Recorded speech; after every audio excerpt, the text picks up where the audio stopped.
Good morning and welcome to Saving America.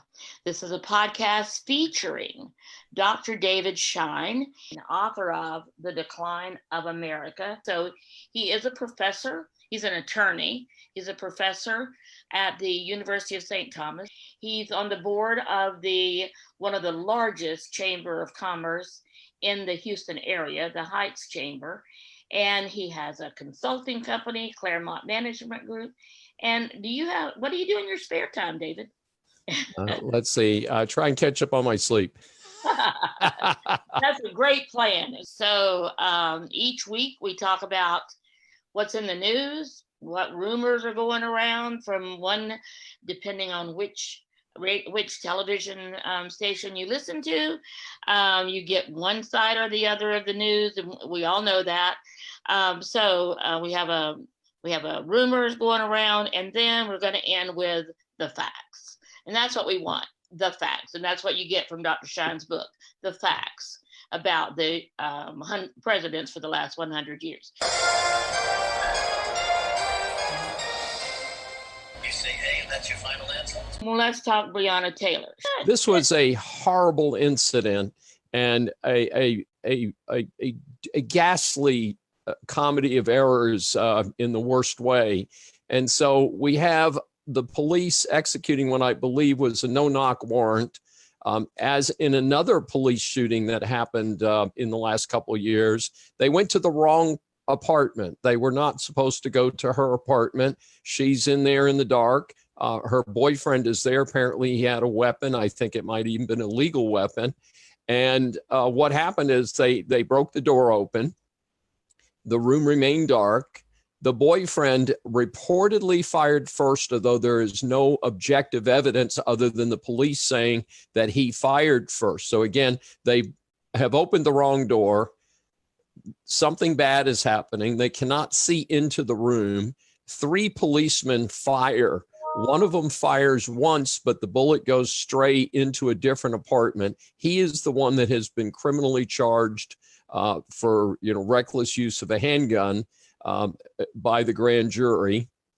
And then the second policeman fired an entire clip, which is 8 rounds in many automatics. And then a third policeman fired 16 rounds, which means he fired a full clip, put a second clip in and fired a second clip. And again, they are doing something that is prohibited in police training, and that is firing into a darkened room, because you don't know if you're shooting at the bad guys or perhaps hostages or perhaps completely innocent people like Breonna Taylor. And I can't say the boyfriend was completely innocent. I'm not quite sure why he fired, because he definitely fired. We just don't know if he fired first.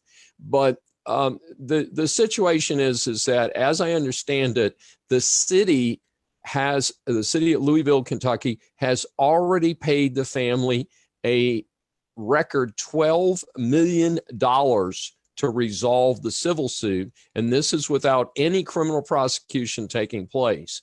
So I think the city is trying to do its best. My understanding is all 3 of these police officers involved in this horrible situation have been fired, as they should have been.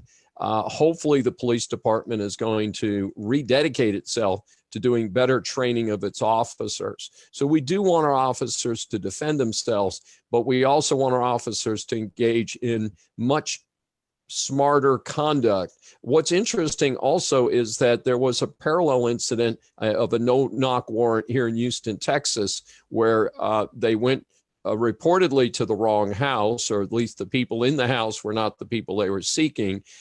They broke open the door. They killed the man and the woman who were in the house. And the questions that came around that turned out that most of the officers were fired here in Houston. Criminal charges are pending against the person who led the raid. And so they're doing the best they can. But I believe the city of Houston has decided that no-knock warrants will not be allowed in the future. I have mixed emotions about that, because there may be reasons to do a no-knock warrant, but they're going to be very special circumstances, and perhaps with the permission of the attorney general or the local district attorney or something like that. But we need to train our police better. We need to have a not a shoot first, ask questions later mentality, which seems to have been dominant in this case.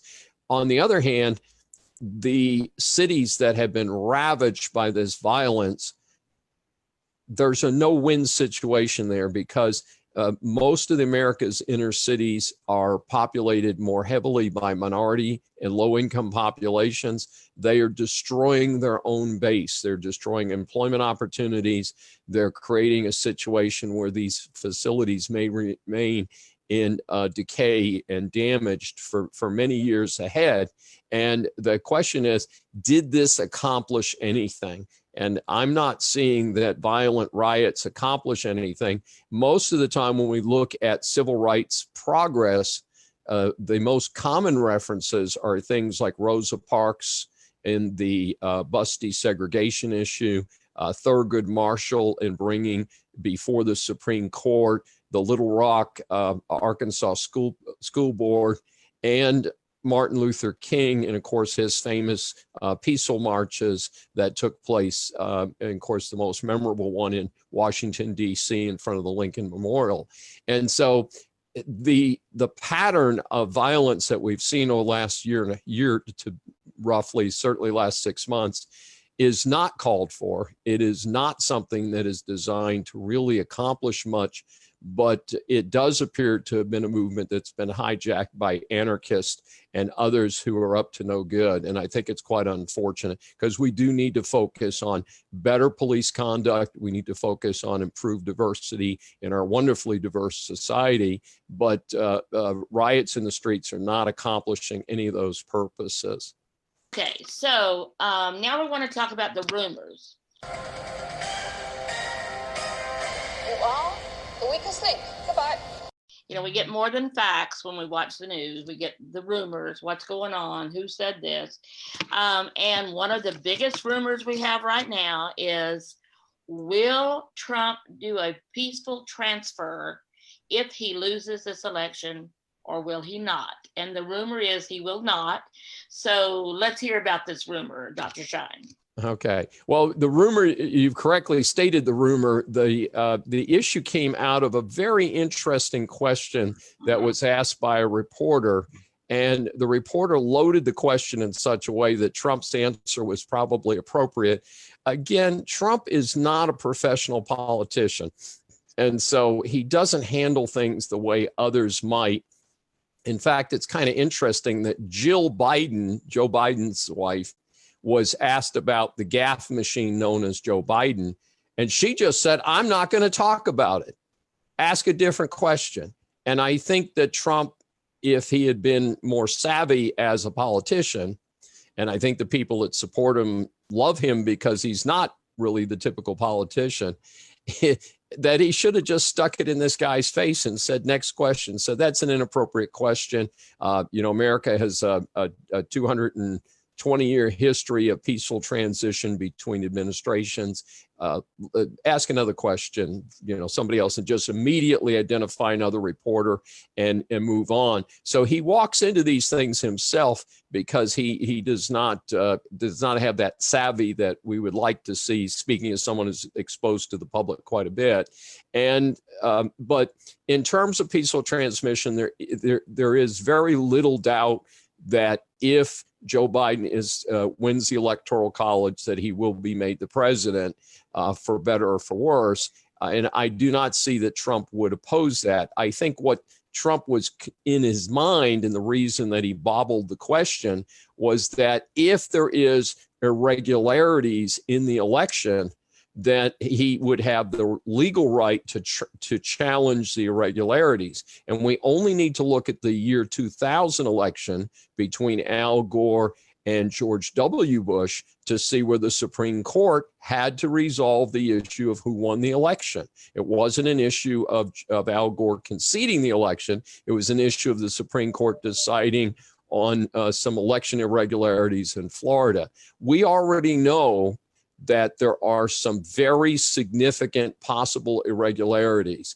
I believe the state of Wisconsin just identified over 100,000 registered voters who are no longer eligible to vote, either due to death or due to moving out of the state and other reasons.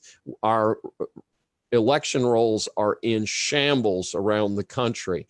Recently, there was a situation where some early military ballots came in and were found discarded. Of the 9 ballots that were discarded, 7 of them were votes for Trump. So if Trump has a legal reason to challenge, that's not a refusal to a peaceful transmission of power. That is a acknowledgement that maybe a court system will need to look into it. And by the way, the FBI is investigating those absentee ballots that were thrown away.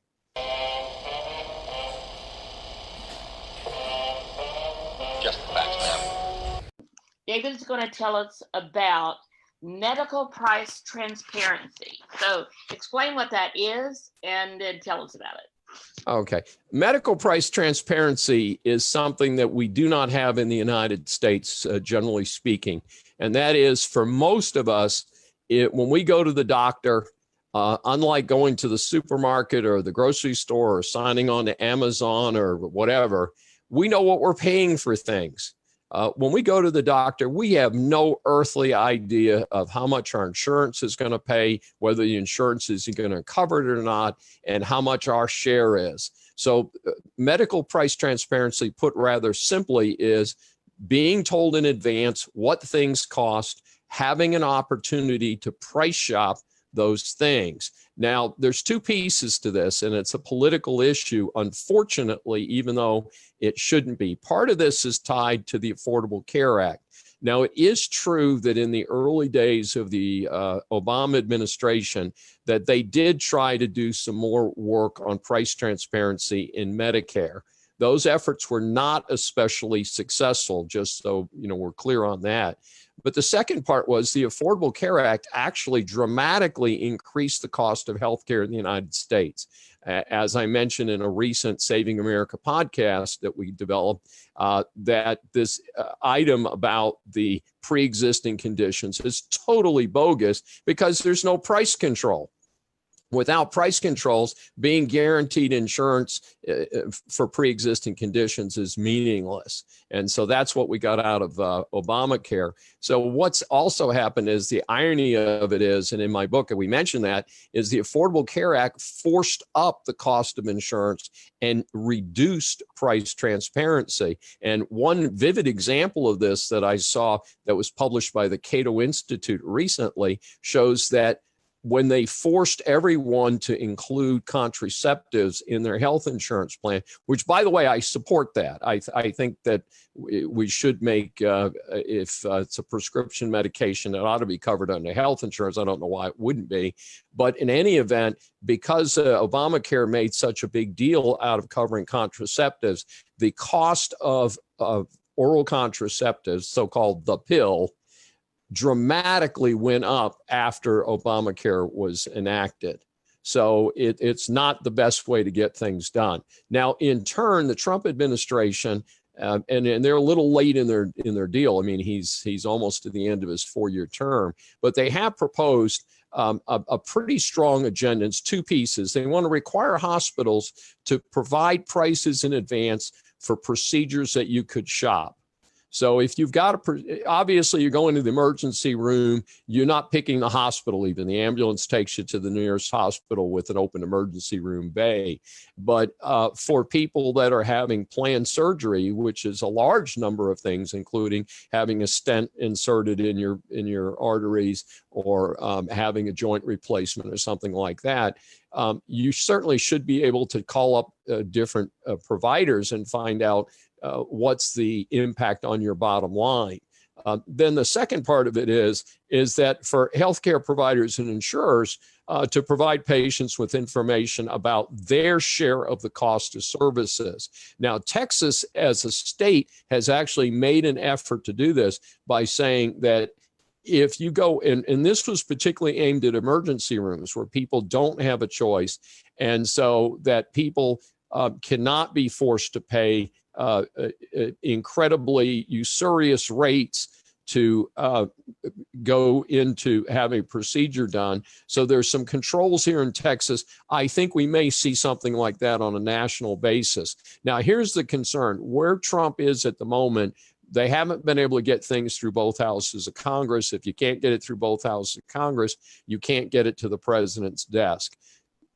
Maybe the House will allow a price transparency bill.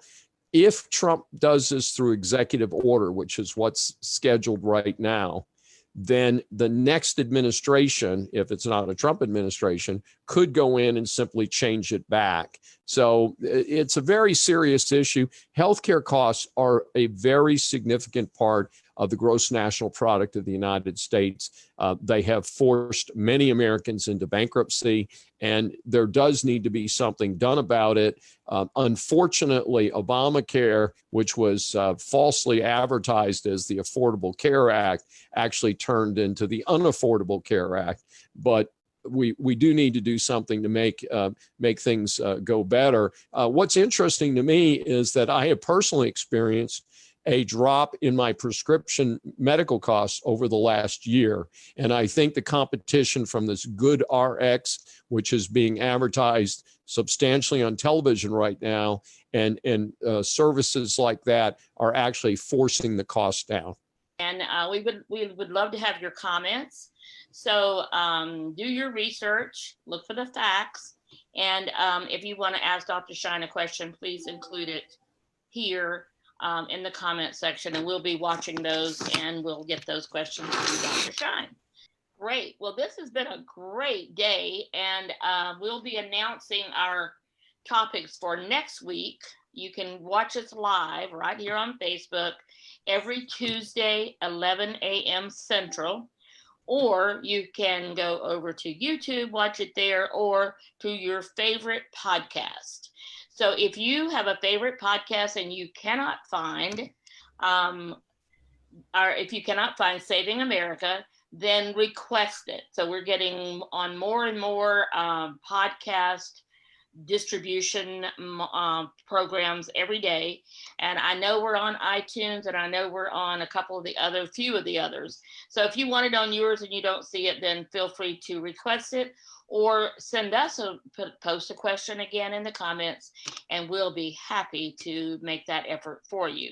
So thanks again. Thanks for joining us here on Saving America with Dr. David Schein, author of The Decline of America. This is the facts about the presidents for the last 100 years and how they dealt with one crisis after another, whether it's economy, whether it's immigration, or a pandemic, as we have, and other presidents have had. So as we approach the final month in this pre-presidential election year, if you're still undecided, which there are a percentage that are still undecided according to the news, then get this book.